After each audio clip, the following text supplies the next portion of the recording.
da Verdade, devocional de 25 de julho, 2 alicerces para a vida.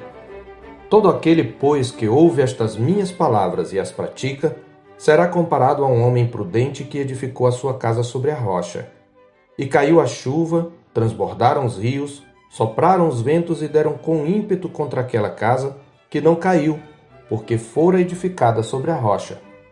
E todo aquele que ouve estas minhas palavras e não as pratica, será comparado a um homem insensato que edificou a sua casa sobre a areia. E caiu a chuva, transbordaram os rios, sopraram os ventos e deram com ímpeto contra aquela casa, e ela desabou, sendo grande a sua ruína. Mateus 7, 24 a 27.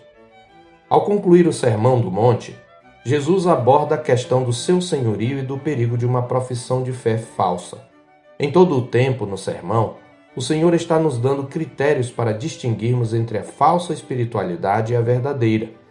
Já havia nos advertido sobre a natureza desses dois caminhos, mostrando-nos que a porta para a vida é estreita e o caminho apertado, enquanto a porta e o caminho para a perdição são espaçosos. Alertar ao Senhor sobre o perigo dos falsos profetas que nos desviam da porta estreita e do caminho apertado. Então temos a conclusão mesma do sermão, onde ele mais uma vez nos adverte acerca da verdadeira e da falsa profissão de fé. Como vimos, Jesus explica o contraste entre o verdadeiro e o falso discípulo em termos de duas construções. Por um lado, o próprio Cristo é a rocha sobre a qual construímos. Por outro lado, aquele que pratica as palavras de Cristo está edificando sobre a rocha. Aqui há grandes verdades a serem aprendidas. E a primeira coisa a ser observada é que ambas as casas sofrem as mesmas intempéries, como está escrito no verso 25 e no 27. Isto significa que seguir a Cristo não é garantia da ausência de turbulências na vida. Pelo contrário, Jesus assegurou a seus discípulos: "E acautelai-vos dos homens, porque vos entregarão aos tribunais e vos açoitarão nas suas sinagogas." Mateus 10, 17. Mas os construtores diferem entre si pelo fundamento sobre o qual construíram suas respectivas casas e, consequentemente, do estado de cada construção após a tempestade. O Senhor explica de maneira muito simples: ouvir e praticar suas palavras é construir a casa sobre a rocha, uma atitude do sábio. Ouvir e não praticar é construir a casa sobre a areia, a atitude do nécio ou tolo. Herbert Lockyer comenta: os estrangeiros que vinham a Galiléia para construir eram atraídos para um solo de areia, já pronto para ser usado, não para a rocha dura e enrugada do local. Mas, quando vinha o tempo das chuvas fortes, só restava ao construtor um monte de ruínas. O que uma fundação arenosa representa? Denota o fundamento frouxo, o ato de professar a religião de forma vazia, como uma mera religião externa. Aprendemos aqui também, à luz dos versículos anteriores ao nosso texto, que o tolo pode até confessar verbalmente a Cristo, mas sua vida não reflete verdadeira submissão ao seu senhorio.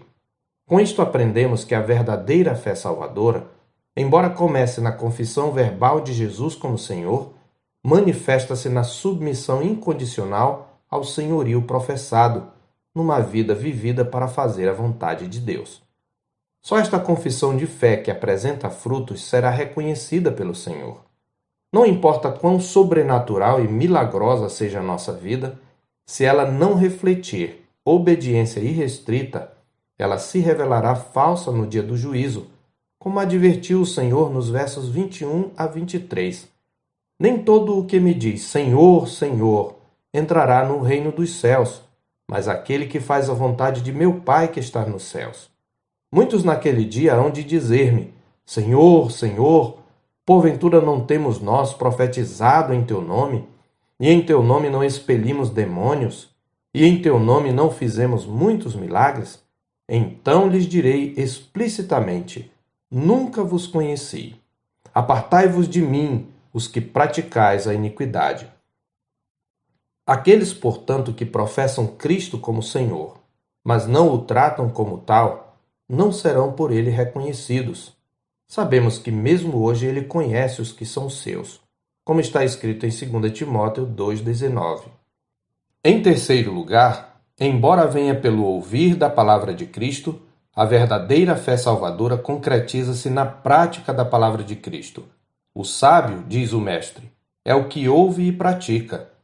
Sabemos pelos registros dos evangelhos que a multidão ouvia Jesus com prazer, como está escrito em Marcos 12,37. Mas a maioria não praticava o que ouvia. Mais tarde eles o abandonaram, como está escrito em João 6,66. E por fim, a mesma multidão, incitada pelos líderes religiosos, mais tarde gritaria: crucifica-o, como está escrito em Marcos 15. Por isso a Escritura nos exorta em Tiago 1, de 22 a 25. Tornai-vos, pois, praticantes da palavra, e não somente ouvintes, enganando-vos a vós mesmos. Porque se alguém é ouvinte da palavra e não praticante, assemelha-se ao homem que contempla num espelho seu rosto natural, pois a si mesmo se contempla e se retira, e para logo se esquece de como era a sua aparência. Mas aquele que considera atentamente na lei perfeita, lei da liberdade, e nela persevera, não sendo ouvinte negligente, mas operoso praticante, esse será bem-aventurado no que realizar. Quem confia em Cristo, confia em sua palavra, e quem confia obedece. A verdadeira fé cristã, portanto, está enraizada no coração e flui numa obediência prática à palavra de Deus. Que fique claro, a fé salvadora é um dom de Deus. E tal fé, cujo objeto é Cristo, é suficiente como causa instrumental da justificação do pecador diante de Deus. Somos justificados pela fé somente. Mas se esta fé for verdadeira, ela produzirá frutos a 100, a 60 e a 30 por um, como disse o Senhor Jesus em Mateus 13:8. A fé salvadora não é um mero assentimento intelectual. Como sabemos que Abraão creu? A Escritura diz: pela fé, Abraão, quando chamado, obedeceu, a fim de ir para um lugar que devia receber por herança, e partiu sem saber aonde ia. Hebreus 11:8. É por isso que Tiago desafia o falso crente. Mas alguém dirá: tu tens fé e eu tenho obras. Mostra-me essa tua fé sem as obras, e eu com as obras te mostrarei a minha fé. Tiago 2,18. Note bem que o contraste aqui não é entre fé e obras, mas entre a fé sem obras, isto é, sem frutos que revelem sua autenticidade, e a fé que se expressa nas obras. Diante disto, podemos dizer que a falsa fé pode professar a Cristo e chamá-lo de Senhor, pode ouvi-lo com prazer, mas não se concretiza em submissão ao seu senhorio, muito menos na prática de sua palavra. A fé salvadora, aquela que o Senhor plantou no coração, por sua vez, envolve rendição diária e obediência incondicional e substancial, ainda que seja imperfeita e careça de aperfeiçoamento. A Escritura nos adverte: examinai-vos a vós mesmos, se realmente estáis na fé. Provai-vos a vós mesmos. Ou não reconheceis que Jesus Cristo está em vós? Se não é que já estáis reprovados. 2 Coríntios 13:5. Em que classe de edificador você se encaixa? Sobre que alicerce você está construindo a sua vida? Sobre que bases está a sua visão de mundo? A história, com suas crises e tramas, apresentará desafios que testarão o fundamento da nossa existência. Nas tempestades da vida, a fé falsa desaba em grande ruína, mas a genuína fé salvadora é depurada para que, como está escrito em 1 de Pedro 1,7, uma vez confirmado o seu valor, muito mais preciosa do que o ouro perecível, mesmo apurado por fogo, redunde em louvor, glória e honra na revelação de Jesus Cristo. Eu sou o pastor Marcos Augusto, pastor da Terceira Igreja Presbiteriana de Boa Vista, em Roraima. Tenha um bom dia na paz do Senhor Jesus.